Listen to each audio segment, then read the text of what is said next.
Hello guys, welcome back to my channel. आज हम discuss करेंगे स्वतंत्रता आंदोलन में गांधी युग से संबंधित कुछ इंपॉर्टेंट क्वेश्चंस। इन 15 क्वेश्चंस में से आप अपना स्कोर चेक कर सकते हैं कि आपके क्वेश्चन कितने सही हो रहे हैं और कहाँ पे आपसे मिस्टेक हो रही है। स्टार्ट करते हैं। Question number 1 is, Mahatma Gandhi ने सत्याग्रह क्रियाविधि सबसे पहले कहाँ प्रयुक्त की? दांडी, चंपारण, खेड़ा या फिर अहमदाबाद। तो ध्यान रहे कि गांधी जी ने सत्याग्रह की क्रियाविधि सबसे पहले चंपारण से स्टार्ट की थी। ऑप्शन नंबर बी हमारा यहाँ पर राइट आंसर हो जाएगा, चंपारण। देन नेक्स्ट, अंग्रेज पुलिस अफसर कैप्टन सैंडर्स किसके द्वारा गोली से मारा गया था?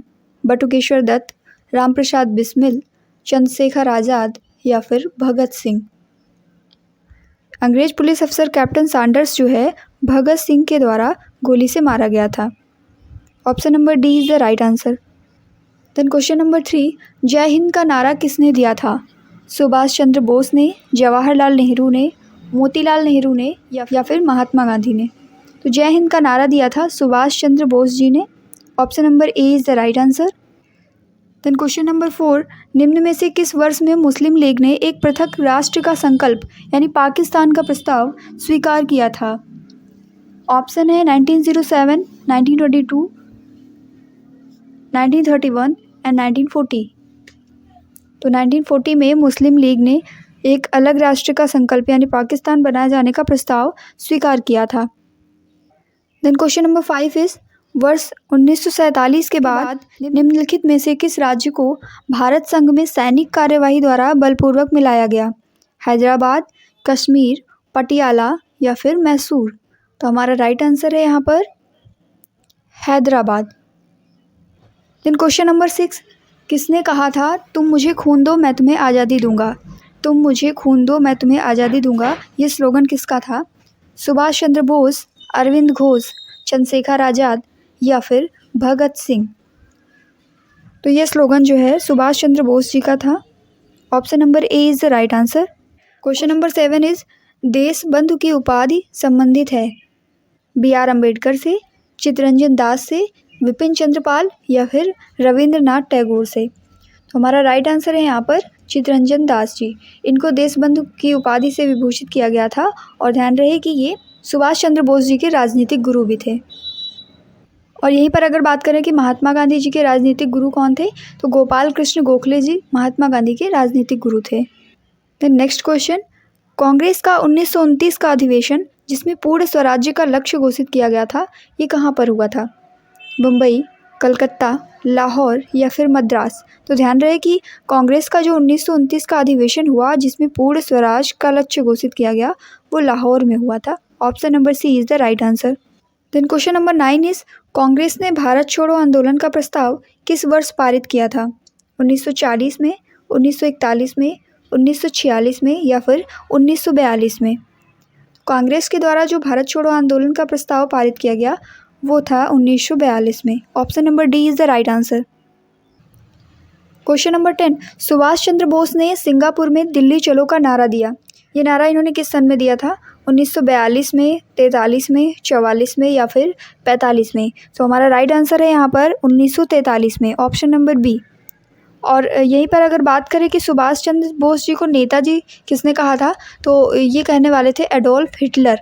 एडोल्फ हिटलर ने सर्वप्रथम सुभाष चंद्र बोस जी को नेताजी की उपाधि दी थी। देन क्वेश्चन नंबर 11, असहयोग आंदोलन को क्यों निलंबित किया गया? Option A is Gandhi ji की अस्वस्थता के कारण, बी हिंदुओं और मुसलमानों के बीच मतभेदों के कारण, सी नेतागणों के बीच मतभेदों के कारण या फिर डी चौरी चौरा में हुई हिंसक घटना के कारण।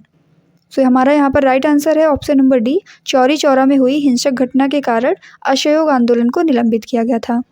ध्यान रहे कि 5 फरवरी 1922 ईस्वी को गोरखपुर जिले में जो चौरी चौरा नाम की जगह है, वहाँ पर असहयोग आंदोलनकारी जो थे उन्होंने क्रोध में आकर थाने में आग लगा दी थी, जिससे एक थानेदार, 21 सिपाही, इन सब की मृत्यु हो गई।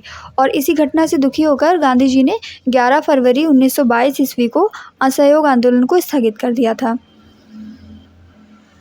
और तभी 13 मार्च 1922 को गांधी जी को गिरफ्तार कर 6 वर्ष की कारावास की सज़ा सुनाई गई। हालांकि 2 वर्ष बाद उन्हें रिहा कर दिया गया था। फिर हम आगे बढ़ते हैं। क्वेश्चन नंबर 12, वर्ष 1919 में जलियांवाला बाग हत्याकांड कहाँ पर हुआ था? ऑप्शन है अमृतसर, नागपुर, चंडीगढ़ या फिर कलकत्ता। तो जलियांवाला बाग हत्याकांड हुआ था अमृतसर में। इसमें हुआ क्या था कि डॉक्टर सतपाल और सैफुद्दीन किचलू की गिरफ्तारी के विरोध में एक जनसभा हो रही थी, जिसमें जनरल डायर ने अंधाधुंध गोलियां चलवा दी। और अगर सरकारी रिपोर्ट की माने तो इसमें 379 व्यक्ति और कांग्रेस समिति के अनुसार लगभग 1000 व्यक्ति मारे गए। तो उस समय पंजाब का लेफ्टिनेंट गवर्नर जो था वो सर माइकल ओ डायर ही था। और इसमें अगर बात की जाए कि जलियांवाला बाग हत्याकांड में किस भारतीय ने डायर का सहयोग किया था, तो जलियांवाला बाग हत्याकांड में हंसराज नाम का एक व्यक्ति था जो भारतीय था, उसने डायर का सहयोग किया था। देन नेक्स्ट क्वेश्चन, नमक सत्याग्रह किस ईस्वी में प्रारंभ हुआ था? 1930 में, 1932 में, 1928 में या फिर 1931 में? तो हमारा राइट आंसर है यहाँ पर नमक सत्याग्रह जो है 1930 ईस्वी में प्रारंभ हुआ। 12 मार्च 1930 को गांधी जी ने अपने 79 समर्थकों के साथ साबरमती में जो उनका आश्रम था वहाँ से लगभग 322 किलोमीटर दूर दांडी के लिए प्रस्थान किया था। और लगभग 24 दिन बाद 6 अप्रैल 1930 को दांडी पहुंचकर गांधी जी ने नमक कानून तोड़ा और सविनय अवज्ञा आंदोलन की यहीं से शुरुआत की। देन नेक्स्ट क्वेश्चन, निम्नलिखित में से किस कृत्य के कारण भगत सिंह, राजगुरु और सुखदेव को 23 मार्च 1931 में फांसी दी गई थी? वर्ष 1928 में लाहौर में सैंडर्स की हत्या के कारण, काकोरी षड्यंत्र के कारण या फिर वर्ष 1929 में केंद्रीय विधानसभा में बम फेंकने के कारण? तो यहाँ पर हमारा ऑप्शन ए राइट आंसर है, वर्ष 1928 में लाहौर में सैंडर्स की हत्या के कारण। Next and last question of the day, निम्नलिखित में से किस अधिनियम के तहत बिना मुकदमा और दोष सिद्धि के ही विधि न्यायालय ने किसी भी व्यक्ति को कैद करने का प्राधिकार सरकार को दे दिया था? वर्ष 1919 का रॉलेट अधिनियम, वर्ष 1935 का भारत सरकार अधिनियम, वर्ष 1909 का भारत परिषद अधिनियम या फिर वर्ष 1919 का भारत सरकार अधिनियम? तो ध्यान रहे ये एक्ट जो है रॉलेट एक्ट के नाम से जाना जाता है। 1919 का ये रॉलेट एक्ट था जिसमें किसी भी व्यक्ति को केवल डाउट के बेस पे बिना मुकदमा चलाए उसे गिरफ्तार किया जा सकता था, लेकिन उसके विरुद्ध कोई भी ना कोई अपील, ना ही कोई दलील, ना कोई वकील किया जा सकता था। इसलिए इस एक्ट को बिना अपील, बिना दलील और बिना वकील का कानून भी कहा गया। और इसी कानून के विरुद्ध 6 अप्रैल 1919 को गांधी जी ने देशव्यापी हड़ताल करवाई थी।